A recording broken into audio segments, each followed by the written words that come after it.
இது எல்லாமே வாஸ்துல இருக்கு. ஒரு வாஸ்து என்பது சரியாக அமைந்து விட்டால், அந்த ஜாதகர் அந்த எந்த நோக்கத்துக்காக பிறந்தாரோ, அந்த நோக்கத்தை போய் அடைந்து விடுவார். இதுக்கு உதாரணம் நம்ம கும்பமேளாவை ஏன் சொல்றோம்னா, ஒரு இடம் தான் ஒரு மனிதனை எப்படி அவன் நடந்துக்கணும் அப்படின்றத தீர்மானிப்பது எது அப்படின்னு கேட்டீங்கன்னா, ஒரு இடம் தான். அந்த 50,00,00,000 பேரையும் ஒரு இடம் கரெக்ட்டா வழி நடத்துது அப்படின்னா, அப்ப அந்த இடத்தில் இருக்கக்கூடிய வாஸ்து அமைப்பு தான் அதற்கு காரணம். அதில் எந்த விதமான மாற்று கருத்தும் இல்லை. ஒவ்வொருத்தரும் ஏதோ ஆசைப்பட்டு ஒரு இன்னைக்கு இருக்கக்கூடிய காலகட்டத்தில ஒரு 600 ஸ்கொயர் ஃபீட் இடம் வாங்கணும் அப்படின்னாலே, அது ஒரு பெரிய கனவா இருக்கும்.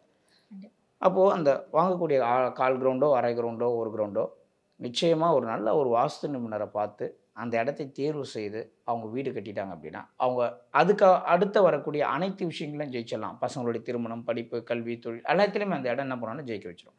இவங்க இங்க பண்ற தப்பு என்ன பண்ணும்னா, பல வருஷத்துக்கு எங்களுடைய வாழ்க்கையில பலவிதமான பிரச்சனைய குடுத்துடும் என்பது தான் வாஸ்து ரீதியா நம்ம சொல்லக்கூடிய உண்மை.